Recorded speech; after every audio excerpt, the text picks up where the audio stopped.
ત્યાં સુધી ગાયા ના થયા હોય તે ગાય થયા છે કંટાળ પડી ખવડાવ્યું તો છે કે શીરો ખવડાવ્યો છે પણ મોય પરચા ચાલ્યો નહીં રહેતો હોય એટલે આવું બધું થાય છે ને હજુ શરૂઆત થઈ જતો હોય ખૂબ કડવા અનુભવ થાય છે પછી રાજસ્થાન છે બધી છૂટ છે એક વાતમાં તમે સમજો તૈયાર થઈ પછી આશ્રમમાં વાહ બોલો શું કરવાનું કેમ ના હાલો અમારા ગામવાળાને દોણ આલેલું છે પગ તો ટપતોય ના બધા કેમેરા તમે ગોઠવ્યા છે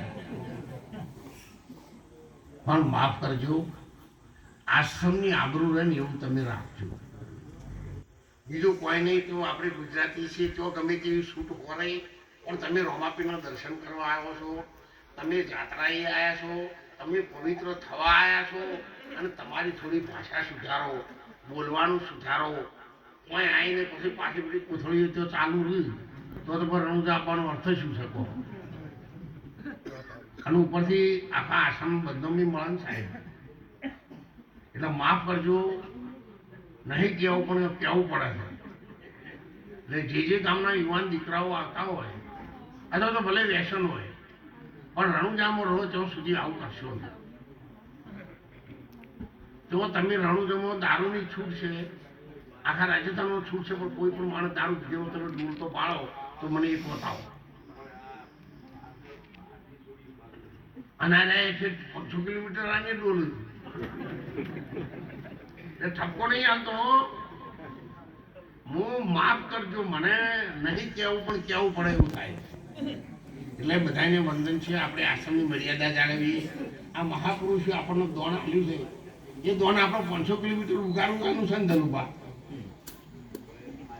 અને તમે આજે પોણી જઈને 150 થી ઉજેલું પીધે બળી જાય ને એટલે બધાને વિનંતી છે પોતપોતાના કામમાં સમજતા પણ આપજો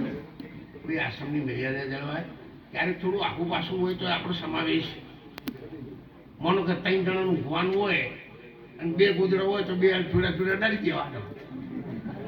અને આડું ભવાનું 3 જણા ઉઠીએ છીએ પણ એ કદી પછી આપણે અકળાશ કરીએ અને 11-12 વાગે લોકો આવું છું ગમે ત્યારે આવું છતાં પણ સહન તો કરીએ છીએ તો ના પાડી હતી કોઈ કશું કહેવો ને મહારાજ પણ તોય હવે ના કહું તો પણ મુશ્કેલી થાય એવું છે એટલે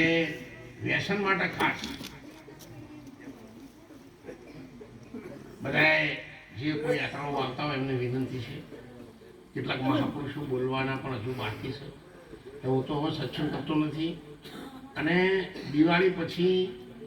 તમને કદાચ મેં હા પાડી હોય છતાં પણ ઇમરજન્સી કોમ ચાલુ છે રણુજાનું એટલે હું આવી ન શકું તો મને માફ કરજો તમે એવું ના કહેતા કે બોલી મહારાજ ના આવ્યા પણ વાંકણ આપણે 200-500 માણસ હોય હું તો 40 મારો સત્સંગ તમે વાપરેલો પણ ત્યાં ના જો તો કોણ અટકીને ઊભું રહે અને જો 1000 માણસનું આપણે સ્વાગત કરવાનું છે અને આ તો એક જણનો અવસર કાલ પૂરો થઈ જાય પણ કોઈ વાલો મહારાજ કાલ લક્ઝરી બસ હોય કોઈક લઈને આવે રણુજાની તો ઊભું રહેવાથી કે ભાઈ અમારે રણુજા જવું છે તે મહારાજ કાલ કોઈ સત્સંગમાં મહારાજને લાવ્યા હતા તે દાડો તમારે ઘેર રહીએ તો એ ઉભા ના કે તો મહારાજ સત્સંગ કરીને જ્યાં નૃત્ય દઉં